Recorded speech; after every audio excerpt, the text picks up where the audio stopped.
Hello, I'm Allison. And I'm Julia. And we're staff members here at Nazareth Farm. We're really sad that we couldn't host you here this summer, but we're hoping that this virtual retreat will give us an opportunity to grow together and to help you bring Nazareth Farm home to wherever you are.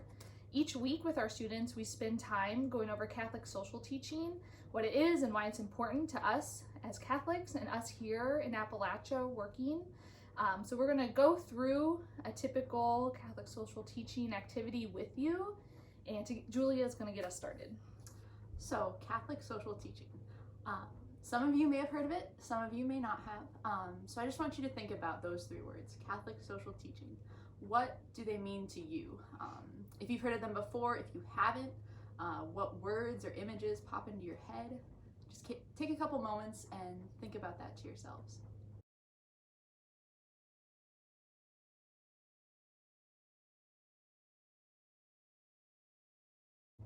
All right, so Catholic social teaching, like so many things in the Catholic faith, has roots in both scripture and tradition. And so scripturally, it stems from the Hebrew prophets who announced God's special love for the poor and who called God's people to a covenant of love and justice. And it's a teaching founded on the life and words of Christ, who came to bring glad tidings to the poor, liberty to captives, recovery of sight to the blind, and who identified with the least of these, the hungry and the stranger. So Catholic social teaching is built on a commitment to the poor, which arises from our experience of Christ in the Eucharist. And it emerges from the truth of God, the Trinity, whose very nature is communal and social.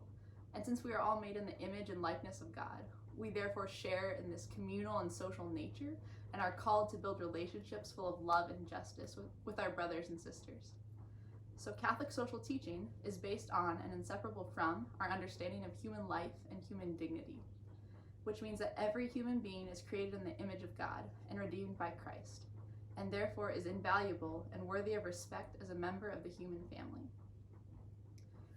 And looking at it from the tradition side, Catholic social teaching is not this set in stone, unchanging thing. Yes, the core values and the base of what it is isn't going to change, but it's this ever improving dialogue that has been improved on over the years as people discuss it, recognize new things to just improve how we treat each other and how we treat the earth. And so now during this activity, we're all going to get to take part in this ongoing dialogue of Catholic social teaching. And to help us to understand how Catholic social teaching is alive in our lives today and active and moving in our friends and family, we're just going to take some time to think to ourselves. And so first I'd like you to think of a superhero or a role model in your life. This could be real or fictional. And once you have that superhero or role model, just take a few minutes to think about 3 to 5 concrete actions about them. What is their motivation? Why do they do what they do? What are some things that they do that really inspire you? And try to go beyond they're nice to people, or he just saved, Superman saved somebody, or he's really strong. Try to think of why do they do that? Why do you think that's valuable?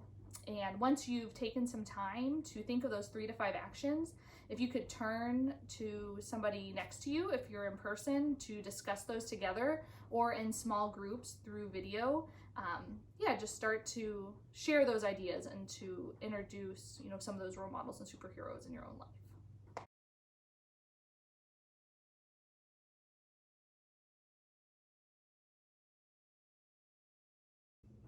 Hopefully you all were able to share some good examples of role models and superheroes in your own lives that are exemplifying positive traits and characteristics that you hope to emulate in your own lives. And I really feel that Catholic social teaching gives us concise definitions of those actions and those attributes that we want to take home with us, that we really want to embody in our own lives and grow into as we become older. And I know we haven't heard what the tenets are yet, so we're going to go through the 7 tenets of Catholic social teaching briefly to really help you connect Catholic social teaching to your own lives. The first tenet we're going to talk about is human dignity. And a lot of people say that human dignity is the foundation for Catholic social teaching.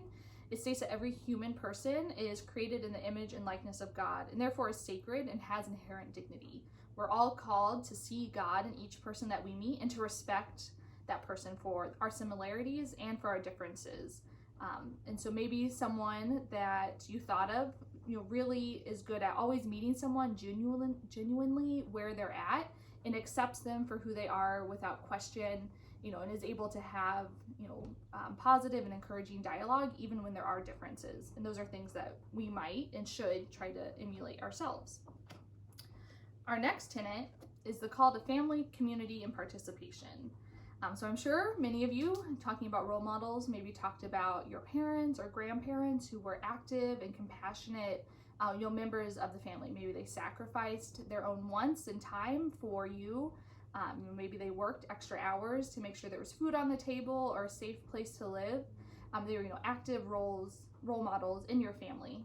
But this also calls us to be active family members, maybe helping with chores, maybe supporting our brothers and sisters, and as well as being active members in our own communities, whether that is at school, whether that's being an engaged voter and being civically involved. We all have that responsibility to participate in the world around us and all those little parts of family and community that God has put into our lives. Our next tenet is rights and responsibilities. This tenet says that humans have basic rights, which maybe include health care, a safe house, food, shelter, and we all have a responsibility to make sure that those rights are respected by others. So part of this might be somebody who organizes a local food pantry and ensures that people have access to healthy food, or maybe it's a politician who is in line with their constituents and make sure that human dignity and the rights of others is protected and honored in our political system. Our next tenet is care for creation, and care for creation calls us to be good stewards and to take care of the earth, especially the plants and the animals.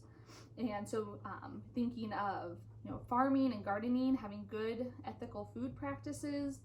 Maybe you thought of somebody who is always picking up litter when they're out on a walk, even if it's not theirs.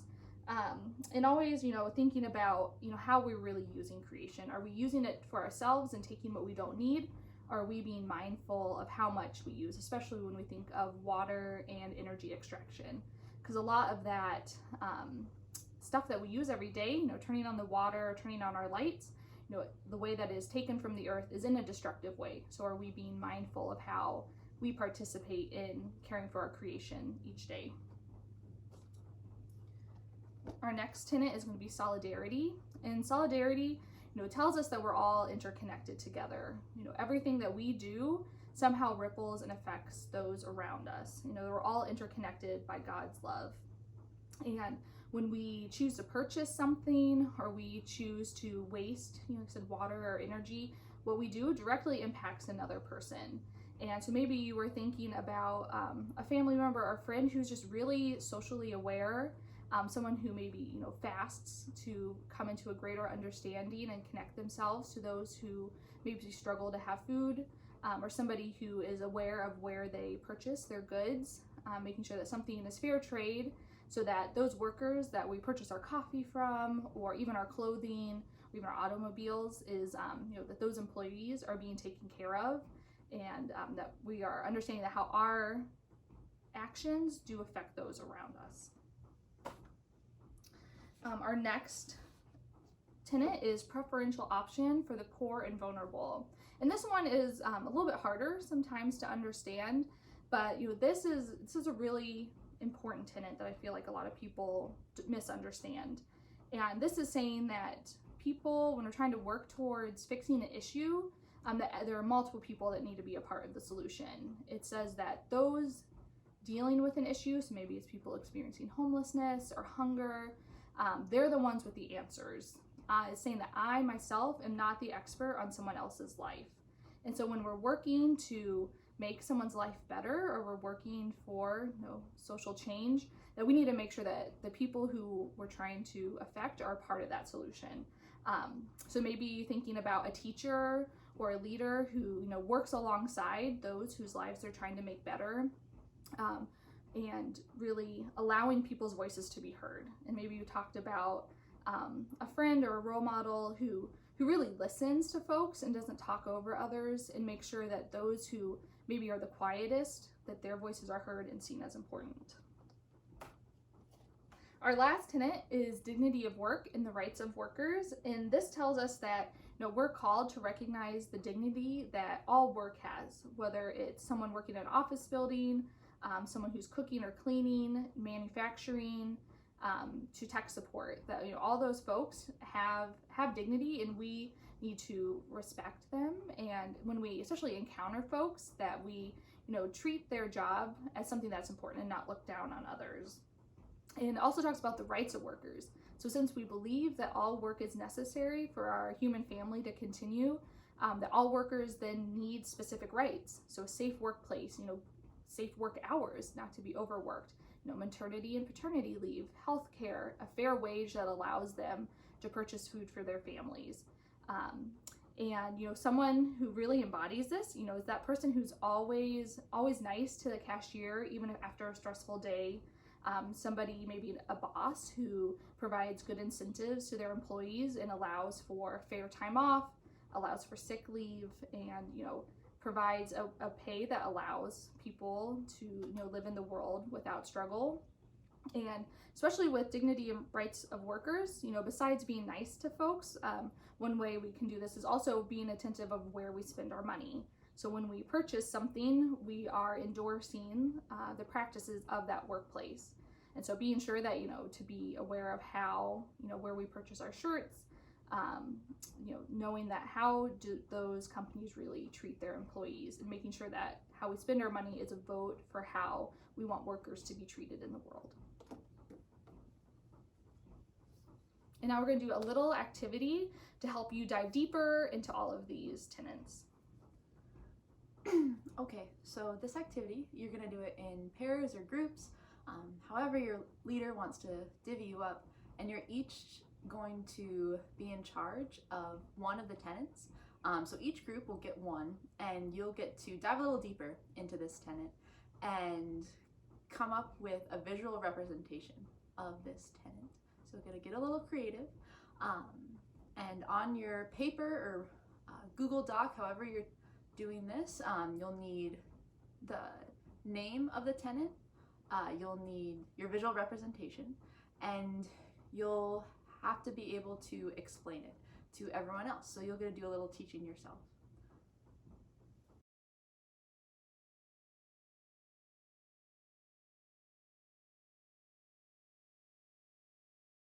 All right, I hope that you all had some great discussions about these tenets of Catholic social teaching, and hopefully you had a little bit of fun presenting and sharing your works of art that embody these tenets of Catholic social teaching. And now, before we pass it off to your leader to close in prayer, I just want to touch on something that's very important to me and that I believe should go hand in hand when talking about Catholic social teaching. And that is the distinction between our professed belief, our felt belief, and our lived belief. Looking at our professed belief, we all just talked a lot about Catholic social teaching. Allison and I shared with you what we think is our definition of it. We shared what each tenet is, and you all got a chance to do that for yourselves, to share with each other, to discuss it, to think about it. And so after hearing about this, talking about it, I hope you all feel some type of way about it. But all these thoughts, all these discussions, all these strong feelings, whether they're good or bad, they're all meaningless unless we choose to live it out, and put our thoughts and words into action and live out our belief about Catholic social teaching. And this is something that can be started really small. Maybe that is smiling at someone who you would normally ignore, or choosing to use a reusable water bottle instead of always getting a plastic disposable one. Just little things like that that you can keep building on, and keep improving and keep growing, to eventually make small changes that grow bigger. Changes that, you don't know, maybe could affect people who you interact with on a day-to-day basis. And this change can keep growing.